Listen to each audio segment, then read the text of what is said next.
ओम शांति। इस शब्द का और उसके भीतर छुपे हुए शब्द के जो अर्थ है उसका गूढ़ राज जानने के लिए पूरा ब्रह्मांड, देश, पूरा समाज, परिवार और व्यक्ति हमेशा चाहते हैं कि कहीं ना कहीं से उस शांति को पालें जिसकी वजह से उनका और उनके आसपास के लोगों का जीवन सुखद बन जाए। क्योंकि ये सच्चाई है कि जब हम एक शांत अवस्था में होते हैं तो व्यक्तिगत रूप में, परिवार के रूप में हमारी जो स्वास्थ्य है वो ठीक रहता है। व्यक्तिगत रूप से हम अगर बहुत रिलैक्स्ड हैं, किसी तनाव में नहीं हैं, तो उसके कारण हमारे blood pressure, heart rate, brain के इम्पल्सेस, सारे हार्मोन्स बिल्कुल स्वतः रूप से चलते हैं। और अगर किसी कारण से कोई तकलीफ है भी, कोई बीमारी हुई भी है, तो वो जल्दी ठीक हो जाती है। ये बहुत सारे शोधों ने पिछले कुछ दशकों में बताया है। आज से करीबन 30 वर्ष पहले, एक्चुअली 1992 में मेरा इस शब्द के साथ पर्सनल रूबरू होना हुआ। बहुत अजीब सी स्थिति थी, क्योंकि मैं किसी भी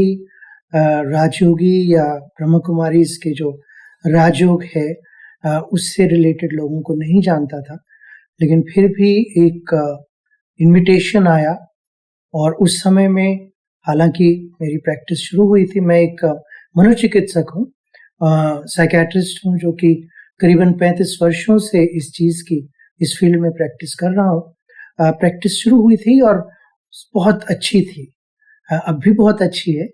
लेकिन उस समय में, जैसे कि कहते हैं, ऊंचाइयों को छूना, लेकिन उन ऊंचाइयों को छूने के साथ साथ यू हैव टू पे अ प्राइस। और वो होती है भागदौड़ की जिंदगी, तनाव, नई नई चीजों को रोज याद करना, और जो जो आपने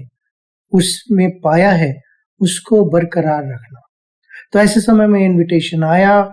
मैंने सोचा चलो कुछ दिन के लिए एक जगह पे जाते हैं, अपने अंदर जाके, क्योंकि अपने अंदर की खोज ही शायद मुझे साइकेट्री में, इस फील्ड में लेके आई थी। तो मैं माउंट आबू पहुंच गया और पहुंचते ही पहले ही दिन कुछ अजीब सा होना शुरू हुआ। मैं एक साइकेट्रिस्ट होने के नाते अपने एक्सपीरियंसेस को महसूस कर सकता था। उनके बारे में सुना हुआ था, पढ़ा भी हुआ था,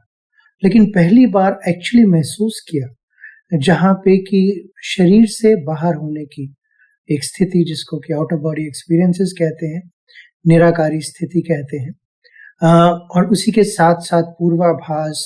दूसरों के मन में क्या चल रहा है उसको बहुत जल्दी पिकअप कर लेना, नींद की इच्छा और नींद ना आने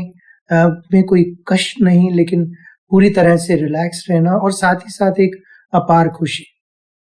वो एक एक्सपीरियंस जो कि पहले दिन से ही शुरू हुआ और करीबन 5 दिन तक चला, उसका कारण अब जब मैं पीछे मुड़ के देखता हूँ तो वो ये था कि इतने सारे लोग, इंटरनेशनल रिट्रीट थी एक, जहाँ पे कि बहुत सारे seniors all over the world आए हुए थे, और बहुत ज़्यादा लोग नहीं थे, लेकिन बहुत पावरफुल लोग, और उनके साथ रोज़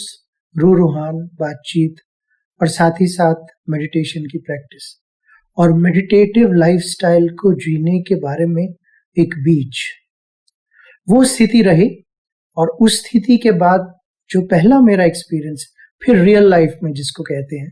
हालांकि अब मैं समझता हूँ कि रियल लाइफ और मेडिटेटिव लाइफ अगर हम चाहें तो जहाँ भी रह रहे हैं वहाँ हो सकता है।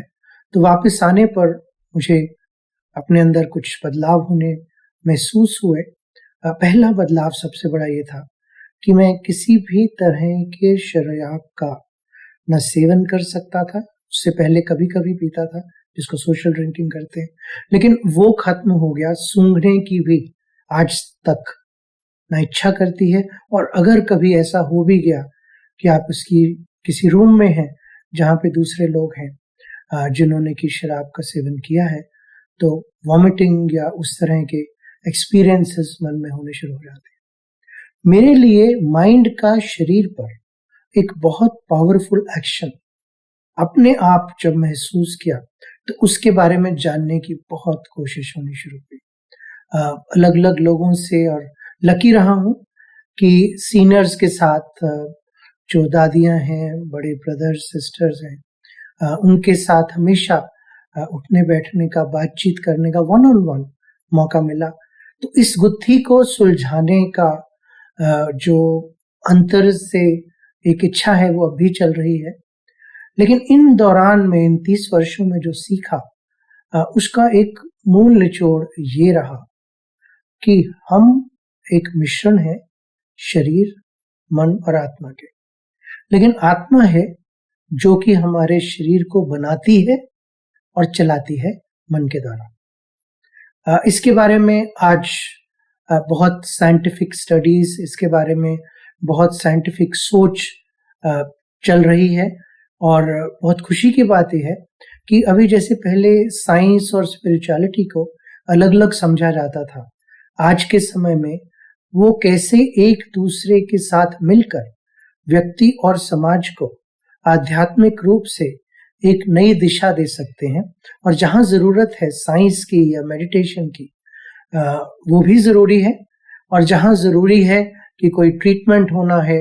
वो भी चल सकता है। सो मेडिटेशन और मेडिकेशन दोनों ही साइंटिफिक हैं, और दोनों की भी जहाँ जरूरत होती है वहां पे उसको सही प्रकार से अगर हम यूज करें तो ना सिर्फ व्यक्ति की पूरी तरीके से मदद हो पाएगी, उसकी, उसके परिवार की, बल्कि सारे समाज में जो कि लाइफस्टाइल डिजीजेस आज के समय में कही जाती हैं, या एक पूर्ण स्वास्थ्य के बारे में बात होती है जिसको कि वेलबींग कहा जाता है, वो जो कि WHO की डेफिनेशन ऑफ हेल्थ में भी है,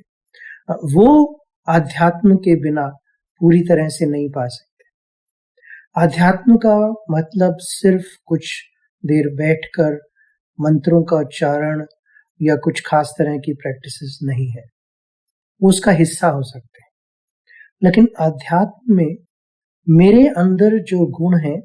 मेरे अंदर जो शक्तियां हैं, जो असल में मेरी सोल की, कॉन्शियसनेस की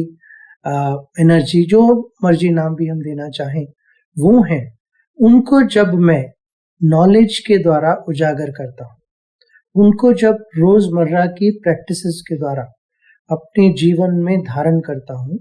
और वही धारणा मेरे परिवार और मेरे काम की जगह और मेरे सारे इंटरेक्शंस में जब वो आती है, तो वो बूंद बूंद करके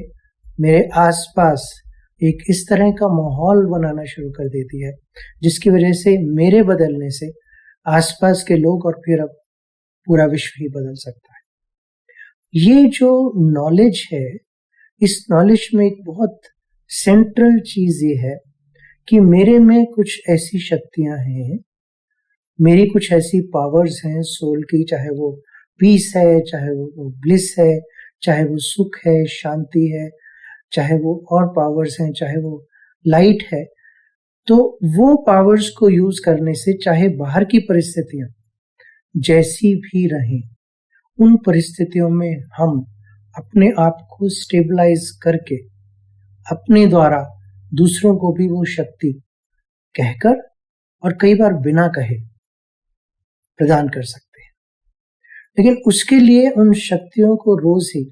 आत्मसात करना बहुत जरूरी हो जाता है, और उसके लिए मुझे अपनी उस स्थिति में स्थित होने की बहुत जरूरत हो जाती है। So this is my highest being, वो मेरी जो सुप्रीम स्थिति है वो है। लेकिन उस सुप्रीम स्थिति को फीड करने के लिए मुझे उससे भी एक हायर पावर की जरूरत होती है, और वो higher power God, supreme being, अलग अलग नामों से अलग अलग रिलीजन में, अलग अलग स्पिरिचुअल प्रैक्टिसेस में लोग जो हैं उसको पुकारते हैं और उसको महसूस करते हैं। लेकिन जो मैंने पाया और जो दूसरों से समझ पाया हूँ, और आज के समय में जहाँ पे कि मेडिसिन, साइकेट्री, स्पिरिचुअलिटी अलग रूप से हमारी पावर्स को देखने के ढंग हैं, वहाँ पर स्पिरिचुअलिटी और मेंटल हेल्थ का एक बहुत बड़ा कनेक्शन महसूस किया जा रहा है। और उस कनेक्शन में किस प्रकार से हम उन पावर्स का जो कि हमारे आसपास हैं, कल्चरली एक्सेप्टेबल हैं, सोशली हम उनको महसूस कर सकते हैं, और अगर हम एक ग्रुप का हिस्सा बन के उन प्रैक्टिसेस को इकट्ठे करते हैं तो हम उन प्रैक्टिसेस को बहुत ज़्यादा बढ़ा सकते हैं।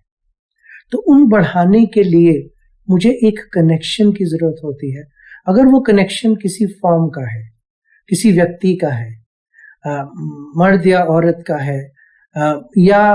किसी तरह से हम उसको डिपिक्ट करते हैं फोटोग्राफ्स में या दूसरे रूप में,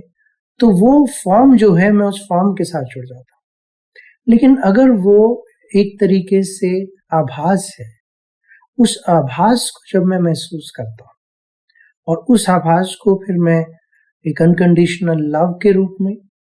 एक अनकंडीशनल सपोर्ट के रूप में, माता पिता के रूप में, दोस्त के रूप में, टीचर के रूप में, किसी भी रूप में देख सकता हूँ, और वहां पर उस शक्ति को मैं हर समय अपने पास महसूस कर सकता हूँ। और इसी कारण से जब मुझे उस शक्ति की जरूरत होती है तो उसके साथ प्रैक्टिस करके कनेक्ट कर सकता हूँ, और कनेक्शन से कई तरह के इश्यूज के बारे में मुझे आभास हो सकते हैं। और जब वो आभास होते हैं, एक तरह से चर्निंग कह लीजिए, जब हम किसी इश्यू के बारे में बहुत ज्यादा देर तक सोचते हैं, नॉलेज होती है, तो उस चर्निंग से हमें अपने आप ही उत्तर मिलने शुरू हो जाते हैं। और हम अपने किसी भी प्रोफेशन में जुड़े हों, उसके बारे में हमें बहुत ज्यादा सोचना नहीं पड़ता, और इसी को एक्सपीरियंस लोग कहते हैं कि जैसे जैसे हम उसमें डूबे रहते हैं तो हमें वो चीजें बहुत जल्दी महसूस होनी शुरू हो जाती हैं। तो जब मैं अपनी निराकारी स्थिति से दूसरी निराकारी शक्ति को महसूस करता हूँ, आभास करता हूँ, तो उस आभास का जो अनुभव है, जो एक प्यार का अनुभव है, जो मैंने खुद महसूस किया, जो एक अनुभव है अनकंडीशनल लव का, एक सुख का, एक फीलिंग ऑफ बीइंग फुलफिल्ड का, वो जो फीलिंग है वो आपको रोजमर्रा की जिंदगी में, चाहे आप जिस भी चीज से गुजर रहे हो, उसमें आपको स्टेबल रखने में मदद करती है। कई बार हम ये सोचते हैं कि ये किताबी बातें हैं और एक्सपीरियंस तो ऐसा नहीं होता। मैं कह सकता हूँ कि अपनी जिंदगी में बहुत सारे ऐसे समय आए जबकि बाहरी रूप से कुछ ऐसी चीजें हुई, चाहे माता पिता की अलग अलग समय पे दुर्घटना हुई हो, मौत हुई हो, या इन-लॉज की मौत हुई हो,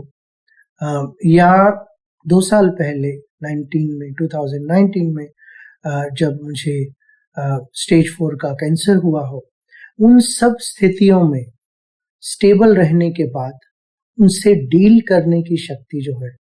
वो आप में स्वतः आ सकती है। और अगर आप उन स्टेबल लोगों के साथ यही चीज समझकर, इसी का आभास करके, इसी की प्रैक्टिस करते हैं, तो बाहरी सिचुएशन चाहे ना बदले, लेकिन उसकी इंटरप्रिटेशन बदलने की वजह से मेरी जो उस पर विजय है वो एक तरह से इमोशनली स्टेबल हो जाती है। कई बार हम फंस जाते हैं कि क्या सही है, क्या गलत है, उसके बारे में बहुत ज़्यादा आंकलन करने लगते हैं। अगर हम किसी यूनिवर्सिटी में जा रहे हैं और जाने से पहले हम ये पूछना शुरू कर दें कि 10 साल बाद मैं कितने पैसे कमाऊंगा, मेरी पोजीशन क्या होगी, कौन मेरे टीचर्स होंगे, कौन मेरे एम्प्लॉयर्स होंगे, तो हम वहीं पर रुक जाते हैं। लेकिन एक विश्वास के साथ ये समझ के कि अगर मुझे ये करने में अच्छा लग रहा है, अगर ये करने से मुझे शक्तियां मिल रही हैं,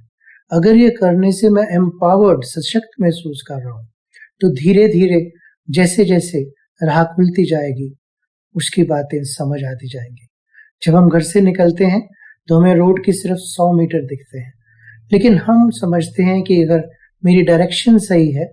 और मुझे कहाँ जाना है, इसके बारे में मैं बार बार आंकलन करता रहूंगा, तो सही डायरेक्शन और सही नॉलेज अपने आप मिलनी शुरू हो जाती है। जीवन में भी ऐसा ही है। अगर हम अपनी पावर्स को निराकारी शक्तियों के द्वारा महसूस करके एक हायर निराकारी पावर जिसको गॉड कह सकते हैं, जिससे कि मैं अपने संबंध जोड़ लूं, अगर उनके साथ कनेक्शन हम बना लेते हैं तो हर समय दूसरे आसपास के लोग चाहे ना भी हों, क्योंकि हर संबंधी, हर मित्र हर जगह पे नहीं रह सकता, लेकिन वो एक आभास जो है, वो आभास हमेशा मुझे सही दिशा और सही दिशा दिखाकर दूसरों की सही दिशा बनाने में मदद कर सकता है। And at the end of the day जीवन का यही एक पर्पस है कि मैं जिस चीज के लिए अपनी शक्तियों को लेकर पैदा हुआ था, उनको मैं पूरी तरह से आत्मसात करके दूसरों को भी जहां तक हो सकता है